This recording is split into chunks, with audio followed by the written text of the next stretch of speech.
Really? One of these years, I'm going to get that right. Thank you, everybody, for joining us here. It's Wednesday night, so it's absolutely time for the Ravori Sports Podcast. Like and subscribe to all of our social media content here. So thank you very much for joining us here on Wednesday. So, obviously, this is the last day of 2025, heading into 2026. Happy New Year to everyone out there. In a few hours here, we're going to have 2026 come in.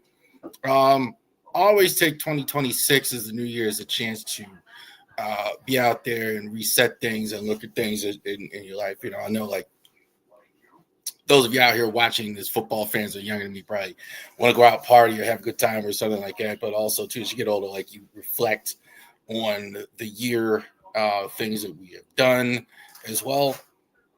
Look at this now, 900 followers on X, 91 followers, 91 subscribers on YouTube, 1,000 video mark. This is the 1,000th video, 35,000 total views as well. 208 followers on Facebook as well. 151 followers now on LinkedIn, just the LinkedIn page, not my personal LinkedIn, which has more than that, but 150 followers now on LinkedIn as well. 700 views on Ravori Sports company.site as far as for products as well. Also, too, we have. Where's the other one?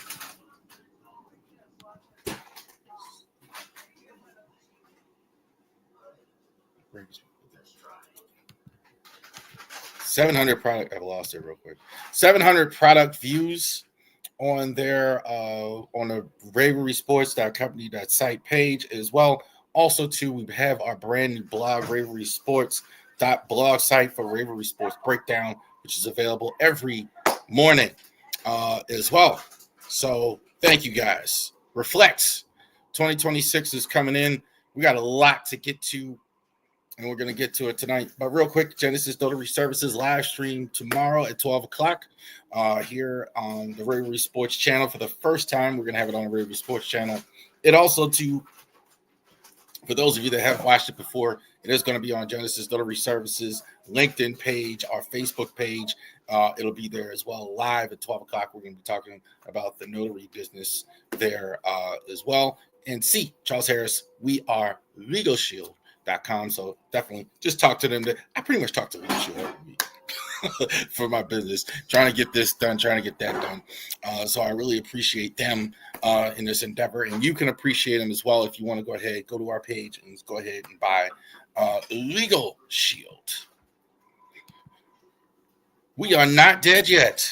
It is still around. The Ravens had to have two things happen last week. So you had to go into Green Bay and win. And they certainly did, 41-24. And you had to have the Squealers lose to the Browns. That also happened. So we are going to have one of the biggest games, I think, in regular season for the Ravens history. The winner take all is going to be on Sunday night. We'll get to that. But let's talk a little bit about the Packer game as well. Tyler Huntley, I think, no question, deserves a long-term extension for the Ravens. You can long-term extension a backup quarterback. You can give him a 2 or 3 year deal. I think I certainly don't believe any of the Lamar trade talking. That's just crazy. Maybe there's some negotiating ploy with the contract in that, but certainly they're going to keep Lamar Jackson, you would think. And they're going to have Tyler Huntley as the backup. That makes all the sense in the world. Having a guy, he's really matured as a passer, too. I really see him getting better as a passer. Now, again, max protect, tight ends, playing within himself. Certainly not. I think going for a starter on that's more their father and I go. But certainly as a backup, I think they certainly will look at it as well. They should. We've been waiting for this all year round. 36 carries for Derrick Henry, 216, 4 touchdowns. That was just ran all over the Packers. That's what we've been waiting for. So, as well, in this down year that Henry's supposed to be having, he's almost at 1,500 yards so far this year. 216. This was the first game he's ever had 30 carries. It happened I don't want to say all the time in Tennessee, but it happened several times in Tennessee. And I don't know why it's not happening in Baltimore. Now you see what can happen when you give Derrick Henry the ball. They could not stop him. So that even emphasized more the loss to the Patriots. Now, again, the loss of the Patriots now seems to be a moot point with the Steelers loss, and now you're going to play for it all anyway. So it seems to be a bit of a more moot point. But you're definitely seeing the formula works, right? When you have a bell cow, when you do this, that's what it is. Zay Flowers, I think, was fantastic all season long. 4 for 30, 1 TD, not a lot of passing yards. Clearly, he's the guy they look to in the pass game. There's no question about it. Zay Flowers, I think it is certainly the media today voted Cal Hamilton MVP. I'm having a hard time not picking Zay Flowers. There's still one more game left. We'll see. But Zay Flowers, I thought, has been fantastic. Getting in the end zone. He's like, especially it's even more pronounced with the lack of production of Bateman, who again was on the injury report again today, and with illness, and D-Hop. So some of that is not, I think, the other receivers, their fault because of the lack of offensive line play. They went big personnel, so I think that's hurt them. But Zay Flowers stays on the field, is fantastic as well. Roquan Smith, I think, has really looked like Roquan Smith the last few weeks. I think definitely to some criticism. Really, did you see him in this game kind of blow up one of those runs behind the line of scrimmage early, really setting the tone? To me, he's the leader, and you could see it when he plays well. The whole thing, they play better in this game. There was no Jordan Love. Malik Willis played well. 18 for 21, 288. Got knocked out of the game, and that pretty much knocked the win out of their sails as well. Will Malik Willis become a starter somewhere? I don't know about that. I think it's possible. I worry if he can hold it physically. That's the only thing. Certainly, he's played well enough to give it consideration. I mean, that's for sure. Pretty much no Packer run game, 4 carries, 3 yards. Malik Willis, if there was anybody running the football, it was that. Josh Jacobs didn't look right to me. Didn't play him much. He's better back than that. He really didn't do much as well. Christian Watson, I think the Green Bay receiving core is pretty good, I think. The problem is they don't really stay healthy. So I think that's always been the issue with the Green Bay receiving core. Romeo Doubs, Jalen Reed, good receivers, but they have trouble healthy. I think Watson is the best one. First time in a long time, the Packers have had a receiver over 100 yards, 5 receptions, 113, 1 TD in this one as well. Their offense looked okay. Especially with Willis played well. They didn't run the ball. Either it was a lack thereof or a lack of game plan. They really didn't run the ball as well. Quay Walker, I think, looked like to me, in the absence of Micah Parsons, the best player on the field on defense. Very good tackler. I think had 6 tackles in this game, 1 sack. That defense looks completely different without Micah Parsons. Like not even close to as well. They couldn't stop the run, obviously. They didn't have a lot of pass rush. Secondary not terrible, but they just had no answers. The Ravens, like anytime they wanted to run the ball, push them out the field. Their own coach even called them out in the middle of the halftime when it was asked about the reporter during the game. Hey man, you rarely see a coach actually do that when Matt LaFleur was asked the questions. 41-24 final score. Ravens actually needed it, had to have it, got it. 41-24 over Green Bay. Real quick, Green Bay. Green Bay's probably better off just shutting this down for next week. I think that's probably what they're going to do. They're going to be on the road in a playoff game. They're probably waiting for the winner. However it turns out in the West, and it may turn out several ways, still probably Bears or we'll go over that a little bit too, but probably Bears or Seattle-ish, San Francisco, whoever comes out of that for them, whoever wins that, that's possible. Whoever gets that, I think, no. Seattle gets the 1 seed if they win. San Fran gets the 1 seed if they win. So you're probably waiting for the Bears, Eagles. That's probably what's waiting for Green Bay as well. They should rest up. They should rest up. Very close, all these teams in both conferences as well. So there's a lot of layers here. Obviously, it's Steelers week. So obviously the best week to always beat the Steelers. So that's out of the way. But there's just more here than just what you're seeing on the screen. Ravens 8-8, 9-7, and obviously outside of the obvious, the AFC North title to the winner of this game in the playoff. The loser will not be in. The winner will be with the AFC North title. So more than even that of the obvious. There's so much here before I even get to the game itself. Is this the last time we see John Harbaugh as the head coach of the Ravens really on the hot seat? Maybe less so. I think the outcome of the game maybe means more to him. Tomlin, for the first time I've ever heard it now, talk of him leaving Pittsburgh after this if he's not successful as well. Talk of him going to TV. Maybe they're not extending his contract. Aaron Rodgers could be retiring after this game as well. We had the Preston article last week. Lamar was at practice today. Will he start? Is he going to play? Is it going to be him or Tyler Huntley? J.J. Watt, considered a long shot. First thing he said was limited today in practice. So he's going to, for sure, I think, going to do everything he can to give it a go. Because this is the whole thing here. The winner, this is essentially a playoff game in the regular season. The winner actually gets all, this is why they call it a winner take all. The winner gets everything. They're going to the next round, going in the playoffs. The loser is not going to go anywhere. They are eliminated as well. So could be regime change, quarterbacks, 2 star players on the bit banged up, not to play.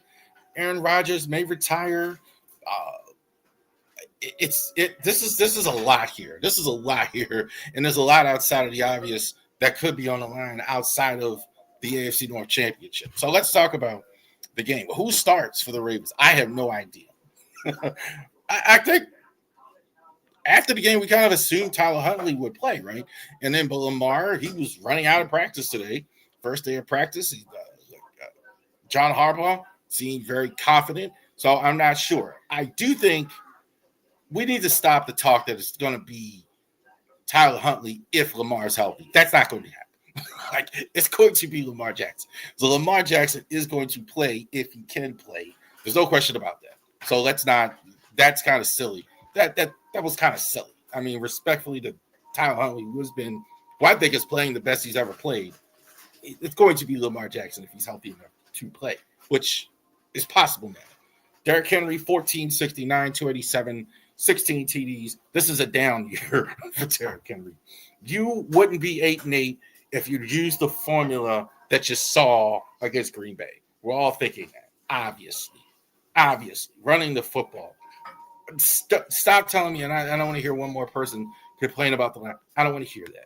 You run the ball with this guy. This guy's a monster truck. Doesn't matter. Have it in his hands. 20-plus carries. No question about it. If you want to win the North, but the heat that would be on him would be enormous if they went away from Derrick Henry in this game. You almost have to do it as well. Zay Flowers, I think, is fantastic. 82, 2 straight years now, the Ravens for the longest time didn't have a 1,000-yard receiver. This is their first homegrown receiver now with 2 consecutive 1,000-yard seasons. Probably go over 1,100 yards in this game, 3 touchdowns. 3 touchdowns over the season. Zay Flowers, I think he's been most of the pass game for the year. There's a new sack leader for the Ravens, whatever that's saying, Travis Jones. He's been playing, I think, outside on end, kind of where Matabuke is. Doesn't really play the way Matabuke does. He's basically a nose tackle playing outside. But he has gotten 4 sacks. He did have a sack and a half in the last game. He's played well. They gave him an extension. He's played well. He's a good player. He's always been a good player, I think, like that. I don't know he's a pass rusher, but he's certainly a run stopper. The Ravens' strategy is they don't have that pass rusher, so we're going to make sure that run is shored up as best we can do it with Travis Jones and John Jenkins in there. That's the thinking, the philosophy that they have. Could it be the last time of the great career of Aaron Rodgers on Sunday nights? Another 3,000-yard season. Aaron Rodgers, again, down season, 3,000 yards, 23 touchdowns, 7 interceptions. I think Aaron Rodgers is still a good quarterback with a clean pocket. So when the Steelers' offensive line has played well, like they did in the first Ravens game, he's played well. He's been good lately, too. I think outside of last week, he wasn't as good. But he's been really good down the stretch here. One of the reasons why the Steelers are here is because they did get Aaron Rodgers in the offseason as well. Jaylen Warren, very underutilized guy. I think it seems like Mike Tomlin forgets to use this guy, forgets to run the football, and it's weird. A lot of these coaches do that. As much as we've been railing on John Harbaugh, I think he's done that. I think this guy's pretty good. But it seems like he doesn't, for whatever reason doesn't have confidence in him, whatever reason he doesn't. I haven't seen Warren in a game kind of impose his will. He kind of comes in, out. I don't know if that's on him as much as it is the coaching staff. I don't know. But it seems like he has some good games, but he's never like really like what you saw obviously with Derrick Henry, like imposing himself in games. Good stats, but has a chance to go over the 1,000-yard mark. Will certainly help his case going forward. You're not going to have DK Metcalf. He was suspended. That's a big loss for Pittsburgh because he basically was their main guy in by a wide margin in terms of their receiving core. So Adam Thielen is a venerable guy. He's probably is another guy who may retire like after this game. Thielen 16 over 2 teams, 143. They were trying to last week. I saw in the Browns game use like MVS, Carlos Scaling, Montez, finally Scaling. I think I said his name right. Like Metcalf, that's not what he does. You need to focus here. I think if you're Aaron, this guy's obviously not chain mover. Get the ball forward as well. Not going to have Darnell Washington, the tight end as well. That's been so successful for them as well. So they're missing some pieces here in the last game that means so much. I don't know if TJ Watt is going to play as well. Limited in practice today, considered a long shot for the game.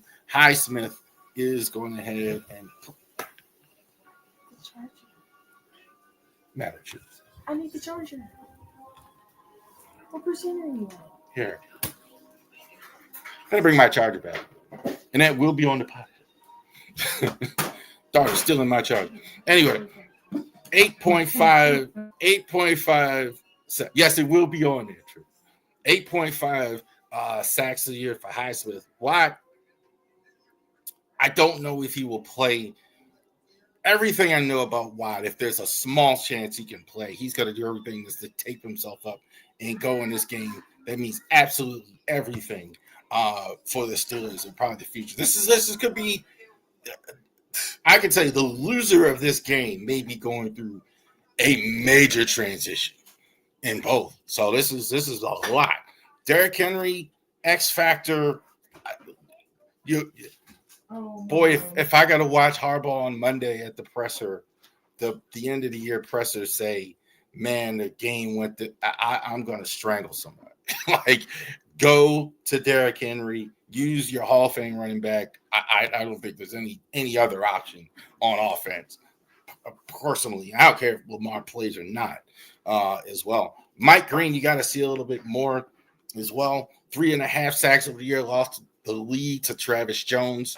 Got to see a little bit more from Mike Green, I think, as well. I think going forward, 2025, and we'll get to that, obviously, once the Ravens are eliminated.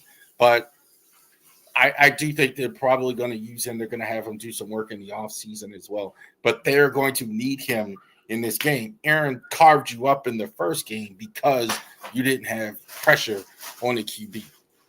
All right.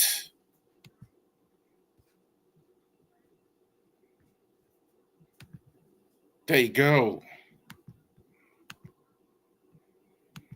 All right, comment section. I'm taking the Ravens. I know it's a mistake. No, it's not. Ravens will win the game on Sunday night, Kenny. And I hate Rodgers, though. I don't hate Rodgers. I don't like him in a Steeler uniform. I don't like any of those guys, Steeler uniform. But I don't hate Aaron Rodgers. I think Aaron Rodgers, the career he's had, I think reserves a lot of respect. Good. I hope you're right. I am right. The Ravens will beat the Steelers on Sunday night. I've been saying it to anybody who doesn't even know about football. I was at the supermarket today. White people. The Ravens will beat the Steelers on Sunday night. I was at work. But some of my coaches, they don't even watch football. That's what's going to happen. So a lot's happening on Sunday night. So this is obvious, outside of the obvious, the winner of the North. But, man, this could be big. This is going to be a very interesting Monday for the franchise of the team that loses as well. Could we have both quarterbacks? Could we have both coaches come back? Could we have the quarterback come back? Could we have it's a lot here. So interesting to see. The result of this game means more than just, all right, you're out, try again next year. No, this is a lot. We're gonna have a very interesting week next week to talk about this, regardless of who wins. But of course, Ravens will win Sunday night. All right. So our Big Five segments. I don't know why people are complaining about the Week 18's weekend. You're going to have some important stuff this weekend. Some of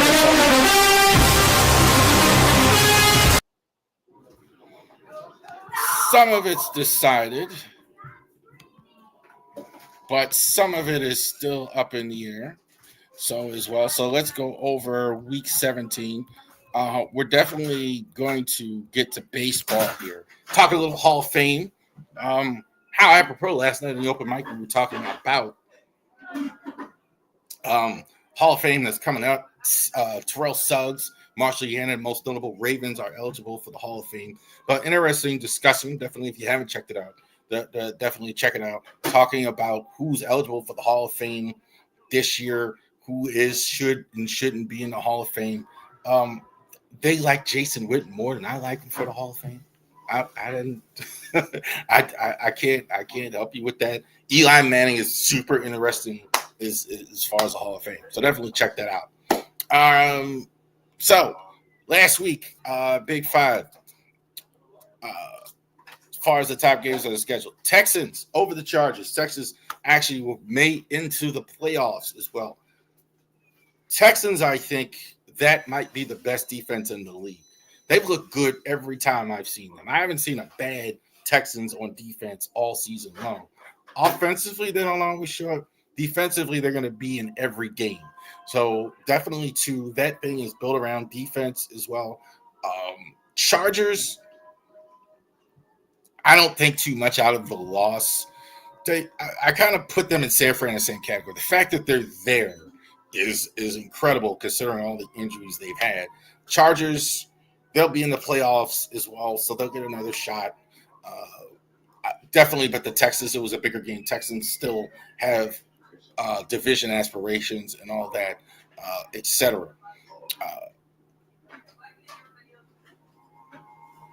Seahawks and Panthers as well.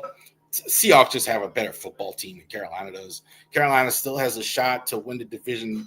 We know what the formula is. Seahawks, I think, are a complete team. It's just, do you believe in Darnold at quarterback? Somebody better start saying all these jokes about Darnold. He's been pretty good. the last 2 years. Like, let's give him some respect. This team might wind up with the number 1 seed here. So let's give Darnold, let's absolutely give Darnold some respect. Eagles and the Bills. I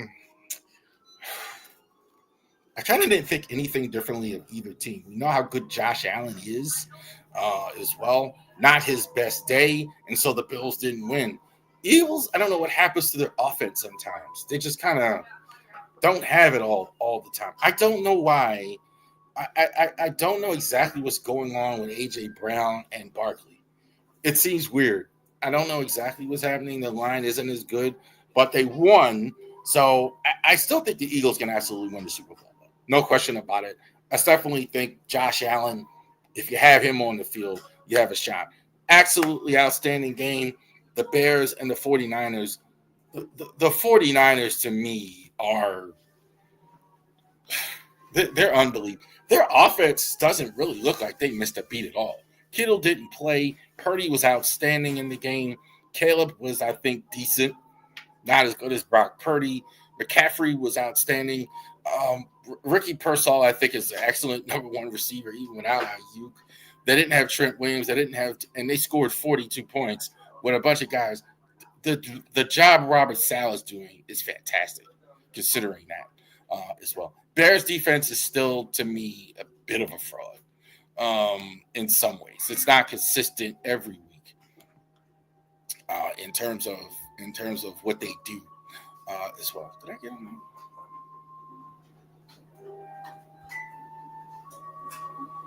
And yes, end of the road for Phillip Rivers here. It looks like that was the last one. Jaguars and Colts ended the run for Phillip Rivers here as well. He actually did retire again. They're going to play Riley Leonard because the Colts are out of contention. And so they're just go ahead and might as well start Riley Leonard, who's healthy enough to play. All right. Big 5 this week. This is another winner take all. I think this is definitely for the division. These two teams definitely aren't as good when it comes to. Real quick, Purdy is the highest PFF football since he's returned from injury. That, I agree, Kenny, that looked like Brock Purdy on the last game Sunday night. That looked like the guy I remember early in the year with all the injuries. He has that. Eagles aren't running it as much, and I don't know why. I don't know what the problem is with the Eagles, why they're not running the football as well. This year's a mini rebuild. I think so. That could be right. Sometimes you got to tear it back down here as well. All right. Saturday, 4:30, Panthers and Bucks. The winner of this team goes on and wins the NFC South. These are just not great teams. But somebody is going to win the division. The Bucks have really just total free fall here as well. They haven't won any games except for the Panthers here as well. So, I mean, they lost to Miami last week, lost to Atlanta, lost to New Orleans. They did beat Carolina, but the good teams, the Rams beat them. Now they have had a bit of a tough schedule, I think, that's contributed to it. But they've been a total free fall, I think, as well. But they are getting the game at home. Very similar to the Ravens game in that sense. They're getting the game at home, and I think that matters. Carolina, I love Carolina. They have no players, but I love the formula. Bryce Young totally taking the ball out of his hands. The Bucs should know what the deal is. Their run defense is struggle, but you better stop the run if you're going to beat them because they're going to run the ball a lot in this game. I'm going to take Carolina in this game. I am. I think I know what I'm getting with Carolina. They are going to run the football. I think they are going to show up. I think they were overmatched, I think, against the Seattle team last week. The Bucs have just – I can't do it. I mean, they've really just not shown up. They could have really used that win last week, and they were lucky that the Panthers lost. So I think the Panthers actually win the South. This one, big stakes in this one. The 49ers and the Seahawks. In this one, the winner of this game gets the number 1 seed in the NFC. So especially for San Fran, like it was mentioned in the broadcast last week, San Fran wins this game, they get to put the suitcases away. So they're going to have the home field throughout the whole NFC, and the Super Bowl is in San Francisco. So if they can win this game, they can do all of that as well. The Seahawks, I think, have a better team than the Niners do. But I got to tell you, I'm getting tired of picking against the Niners all season long because it doesn't make sense in terms of, I mean, I hate to keep saying that, but it just doesn't make sense on defense, especially how you keep pulling this off. Last week, no George Kittle in the game.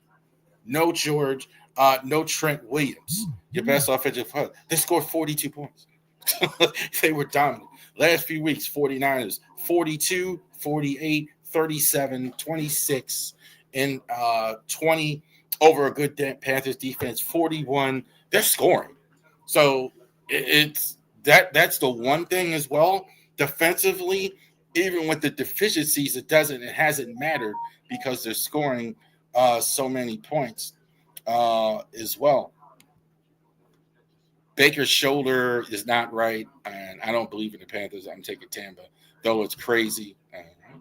And if we go position by position, I think the Niners are in this game.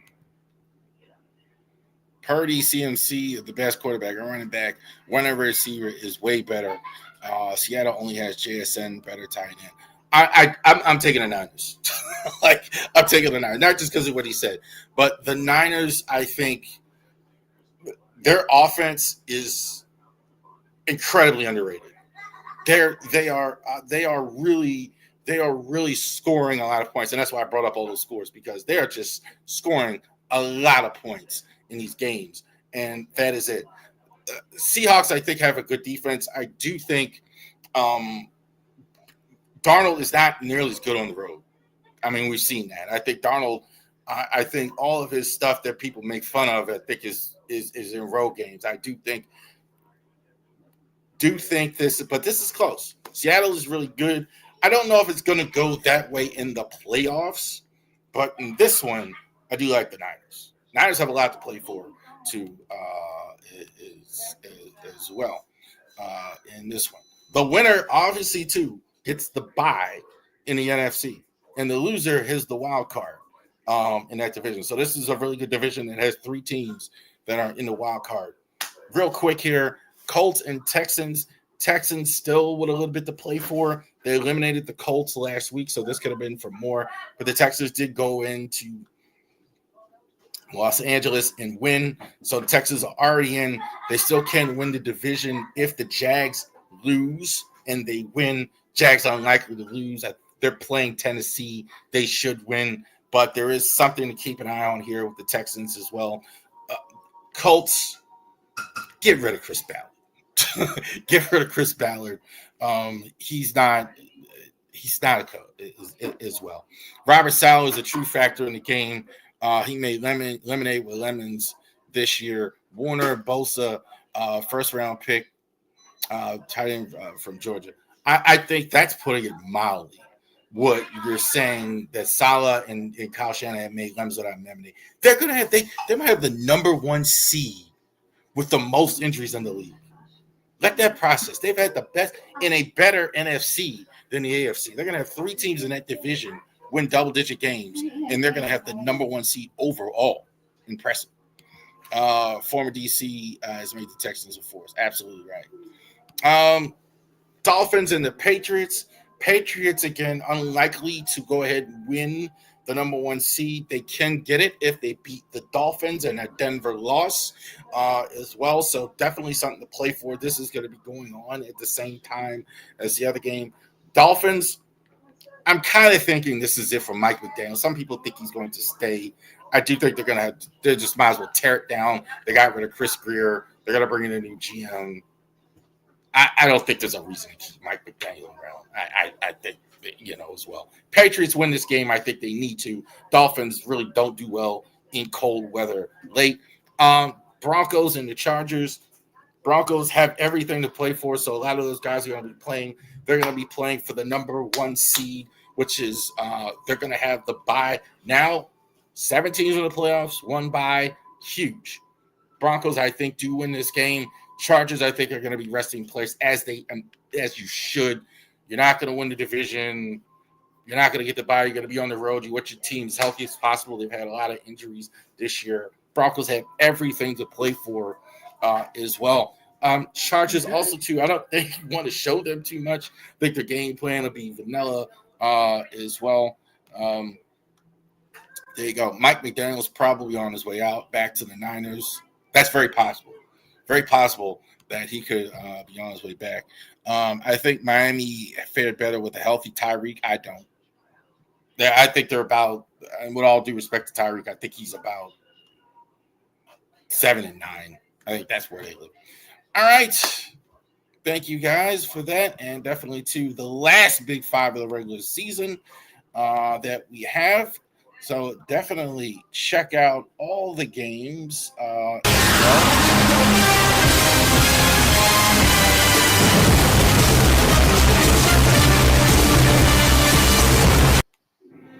So definitely check out all the games as well. 5 biggest games on the schedule. All right. Talk a little bit about this. This one's already going on. College football playoffs as well. And I'm even going to check the score.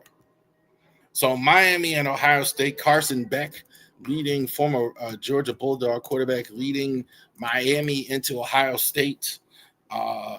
Against Ohio State. That game is going on right now. And again, it didn't do right.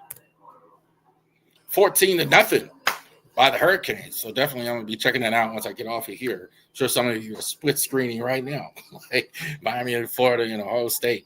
Ohio State is the real deal. I think this is a fantastic football team in all areas. I don't think they're as good as Indiana. As much as the media will keep telling you that.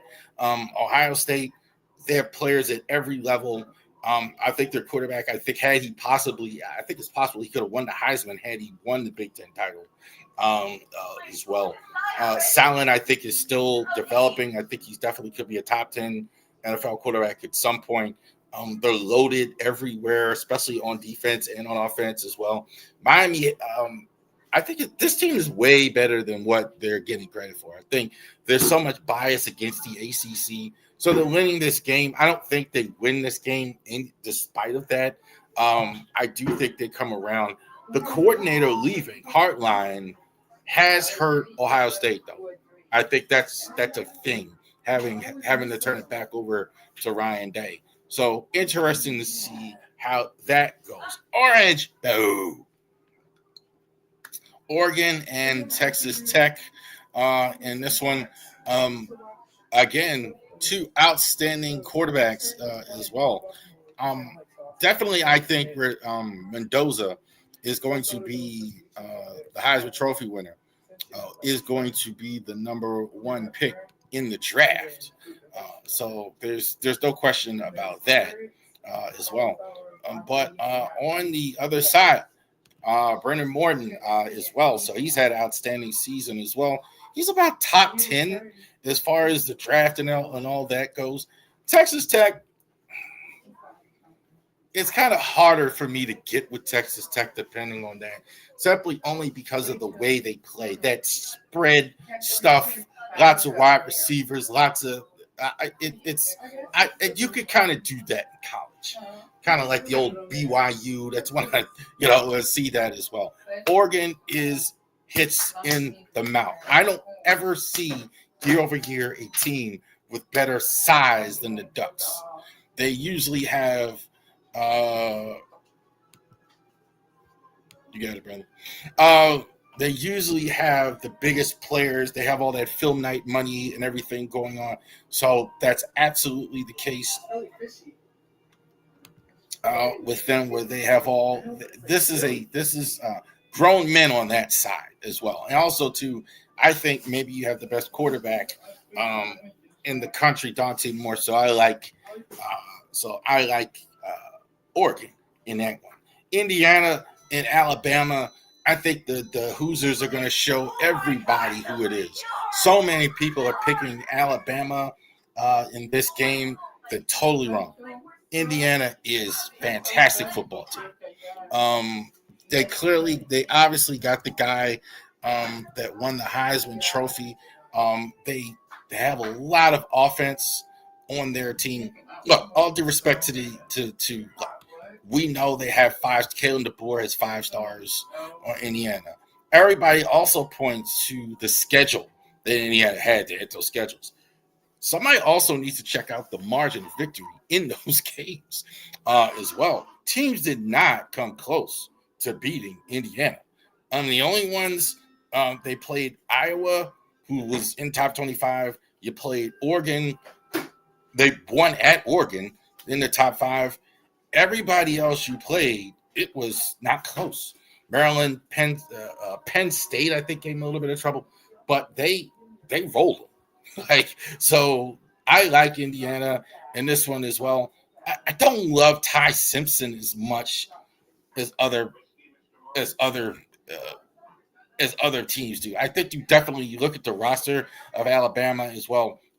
They're really good, obviously. But I like Indiana. I like Indiana in the Rose Bowl. Sugar Bowl, and how apropos to SEC teams in the Sugar Bowl growing up on New Year's Day. Ole Miss in Georgia. Definitely sounds like a cool race car driver, Gunnar Stockton, as well. So I like Georgia in this game. Lane Kiffin already actually showed the door as well. I think this is going to be pinball wizard right here, the way Chris Berman would call it. 45, 55, lots of points in this one. And so I like the Sugar Bowl champs. There you go. All of those games are tomorrow. Michigan and Ohio State, I don't need to tell out of what's going on right now. Ohio State is in the lead. They're getting close to halftime. Buckeyes look like they have the ball in their own 10. All right, Maryland basketball real quick before we go to baseball as well. Some news, obviously, with the Orioles this week. Terps definitely handled their business. December was a little light of games, so they only had games really on Saturday. Students aren't in school. They are at home, so there aren't classes, there aren't students there. So they're kind of going to pick it back up this week. This week when you play Oregon, which is in the top 5. Oregon has a top player on their team, Jackson Halstad as well, somebody who's definitely going to play at the next level for them. As far as their game against Old Dominion, they kind of had to have a cupcake. They kind of have a cupcake as well.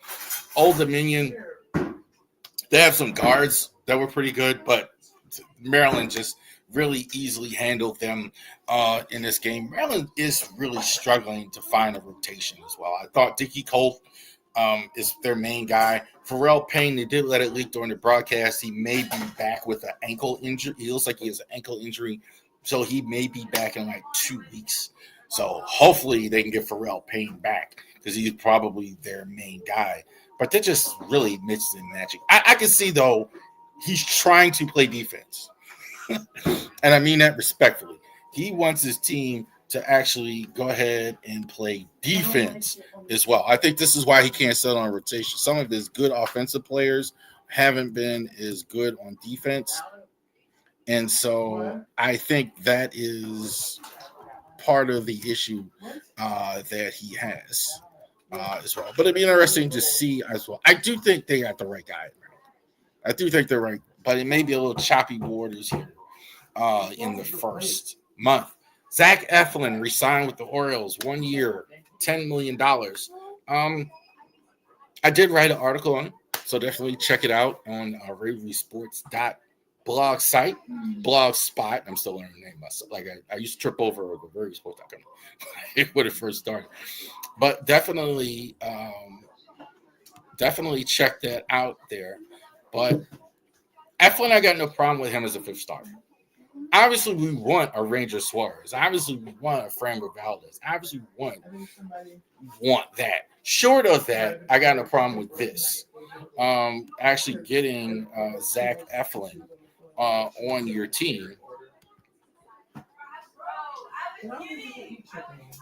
Getting Zach Eflin. Let's see. And I'm going to leave you up there this time. So I'll take it down. All right. So I got a problem with this. Eflin, I think the only issue he had is can he stay healthy? Because he was injured last year. This is a good pitcher when healthy. To have Zach Eflin as a fifth starter is okay with me. It's okay with me. You want more, but short of getting more, it's also important. You've now pretty much you don't have anything in the minor leagues to bring up right now. You really don't. You traded away Michael Ferret. You traded away Jackson Bromster. You traded away DL Hall, Grayson. So, like, you're going to have to sign a vet for a fifth starter. So, I got no problem with this as well. It'd be cool if we still start a starter. I'm kind of thinking that it's not going to happen. Like, because I think if they wanted to sign Crowley, I think he'd sign with the relationship he has with Mike Elias. All right. So I did want to make sure I had a few minutes because this week we've been talking about the Hall of Fame, and so we're deeper in the offseason. And it's interesting, like this point of the year with baseball, there is not as much going on as well. So we talk a little about the Hall of Fame. Next week we're going to talk about 20 greatest players of all time before we get into our top 10 list at each position and all that other stuff. But that said, let's talk about the Hall of Fame. So this is going to be like the segment like we have for the Ravens there as well. So what guys are going into the Hall of Fame, Orioles Hall of Fame, retired jerseys, all that stuff. It is a longer, I made sure I had at least 15 minutes because it is a longer list of Orioles Hall of Famers as well to go over. Now, this list, some of you, this is basically guys that have ever worn a uniform. I think we got everybody. And forgive me if we forget one. Forgive me because it's a longer history than the Ravens. But we got everybody who ever wore the uniform. So there's some of them obvious that we think of, but these guys are in the Hall of Fame that have worn the Oriole uniform at some point. Okay, so keep that in mind. Some of y'all might say, "Hey, that's it." Brooks Robinson, Frank Robinson, Jim Palmer, Eddie, Cal Ripken, Eddie Murray, the Moose, Mike Mussina, Roberto Alomar, Luis Aparicio, the Weave, Earl Weaver, Harold Baines, Vladimir Guerrero, Reggie Jackson, George Kell, Tim Raines, Rock Raines, Robin Roberts, Lee Smith, Jim Tomei, Hoyt Wilhelm. Also, too, I think I already got Weaver, Pat Gillick, and Lee McPhail. All right, so some of these early are obvious. Some of the greatest Orioles ever: Frank Robinson, Brooks Robinson, Jim Palmer, Eddie Murray, Mike Mussina. Debate if Alomar is the greatest second baseman the Orioles ever had. Certainly, if you look at one of the all-time players, I think that's the same argument you kind of make with Shannon Sharp. Like, was he a great Raven? Only here for a few years, mostly a Broncos, whatever. I think that's an excellent argument to make there. Some of these things on the second page, some of you didn't know maybe that they were Orioles. Like Tomei, not that long with the Orioles. Vladdy Guerrero, not that long with the Orioles. Harold Baines from Maryland, long-term, the Orioles. Lee Smith, I think probably outside of Mariano Rivera, one of the greatest closers of all time. Pat Gillick, Lee McPhail, great success in the front office. Current active players who have a shot to get in. So I think Manny Machado, Craig Kimbrell, Gunnar Henderson, Pete Alonso. Gunnar, maybe it's a little early. Alonso, I think, is a bit of a long shot for the Hall, but I do think they have a shot. Manny, I think it's not a long shot. I think Manny definitely has a shot at getting in to the Hall of Fame. Kimbrell, I think, statistically may get in, but not a really career Oriole. Possible names retired that might get in. I think Mike Markakis is on the ballot. So is Matt Wieters, long shot there. Adam Jones, love Adam. Maybe not going to the Hall. Buck Showalter, I think, could get in for sure. Bobby Grich might get in through Veterans Committee. Chris Davis, bit of a long shot. I was actually surprised that Davey Johnson wasn't in as a player or a manager. That surprised me. So shout out to the late Davey Johnson that he's not in. He actually didn't win as many games as a manager as I thought he did as well, even though his percentage was great. I can't think of any Davey Johnson teams where he was a manager in New York, in Baltimore, in Cincinnati, where he didn't win. So hopefully Davey can get in through the Veterans Committee, even now emeritus as well. Orioles actually have retired jerseys. Orioles have pretty high standards.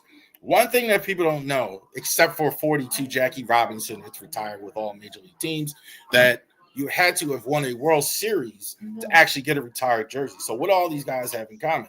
They've all won a World Series in Baltimore. A lot of them have won MVP or a major award or something like that as well. So number 4, Earl Weaver. Number 5, Brooks Robinson. Number 8, Cal Jr. Number 20, Frank Robinson. Number 20, Jim Palmer. 22, Jim Palmer. 33, Eddie Murray. And obviously 42, Jackie Robinson, retired on all teams anywhere as well. Interesting here, Cal Sr., for the longest time had a moratorium. Nobody wore 7 for like 20 plus years until Jackson Holiday went to the Ripken. Jackson and Matt Holiday went to the Ripken family and wanted to wear 7 because he wore 7 a lot of his amateur career, college career, and then wore number 7. Fascinating that moratoriums are just strange to me. Why teams have them for so long. Very unusual with that. Orioles Hall of Fame takes a minute, okay? Started in 1977. 2 previous owners of the Orioles started it. So let's go over the list. So I broke it down into decade. Who got into the Orioles Hall of Fame? So this is the Orioles Hall of Fame. So you go through Camden Yards, you go through the building, the warehouse. These guys are in the Orioles Hall of Fame right now.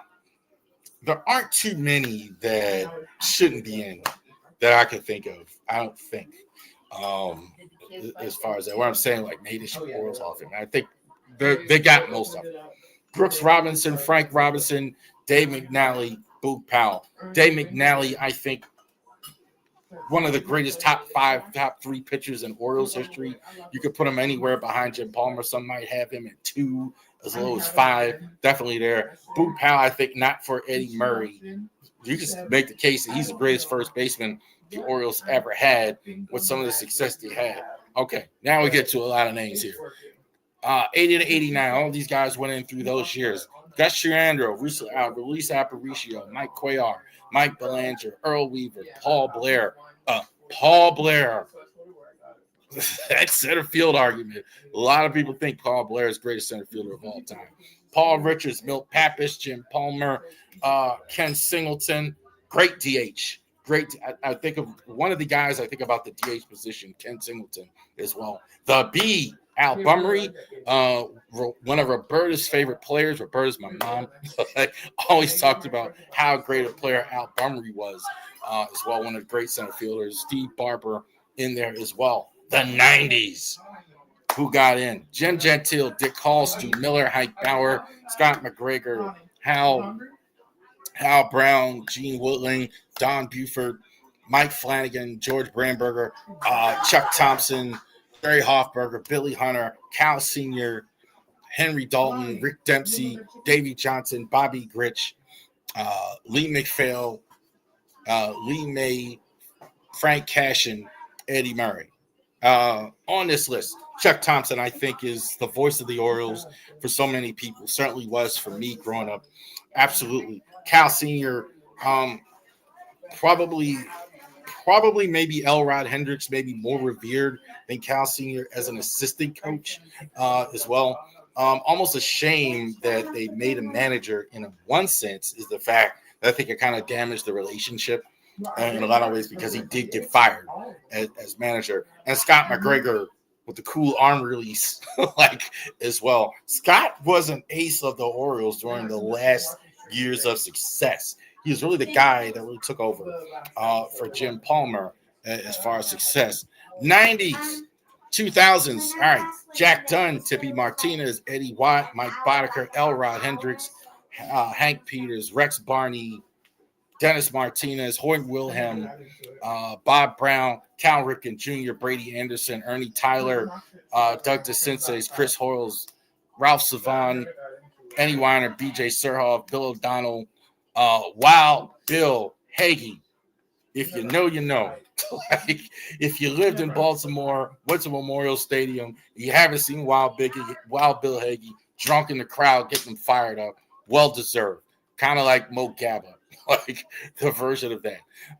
Greg Olson, the honor, I think greatest closer in Oriole history. Phil Itzo, Harold Baines, Julie Wagner as well. Tippy and Greg Olson, you can argue with me who's the greatest closer in Oriole history as well. Boddicker, I always thought they should have kept Mike Boddicker. They kind of, I think he kind of got, I think he was the one they kind of shouldn't have got rid of as well, along with Eddie Murray. And during that time, if they really keep it, but the team started to lose a bit. Des Martinez was another bad trade, like as far as that goes. So that was it.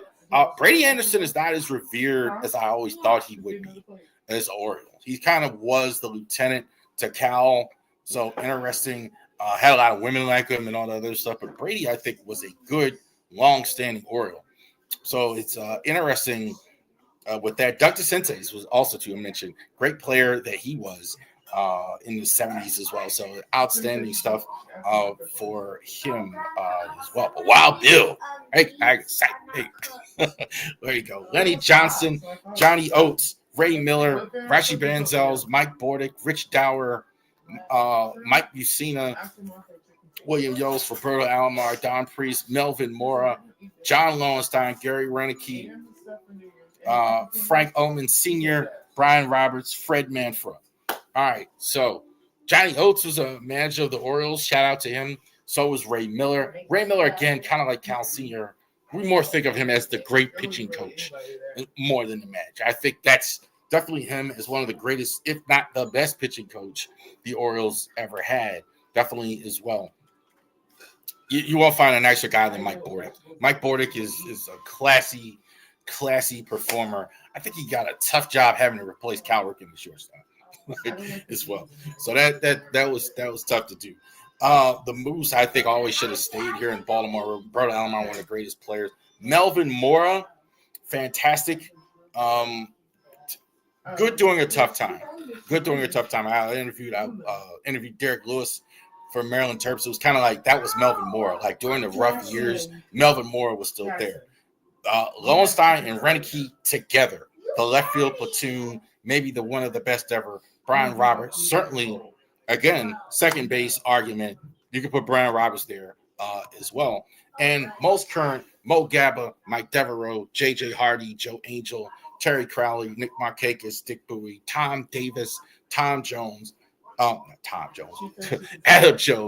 Orsolak as well. Mo Gaba, I think, is the fan. The late Mo Gaba is probably for the Ravens and the Orioles a tremendous symbol of what an Oriole fan should be. So no problem with that. Nice to see Devo in there. Devo, I think, was an underrated Oriole as well. J.J. Hardy,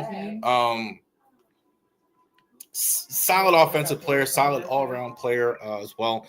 Wave it goodbye, Joe Angel, one of the great announcers as well. Nick Markakis, maybe not quite Hall of Fame worthy. Tom Davis was the update guy on Home Team Sports forever. And Joe Slack, as my brother used to put it, and Adam Jones, I think, might be the greatest center fielder in Orioles history. There you go. Good to look at that. Thank you guys for joining us here for the Ravori Sports Podcast. We'll see you after the Ravens' victory over the Steelers. Have a good day.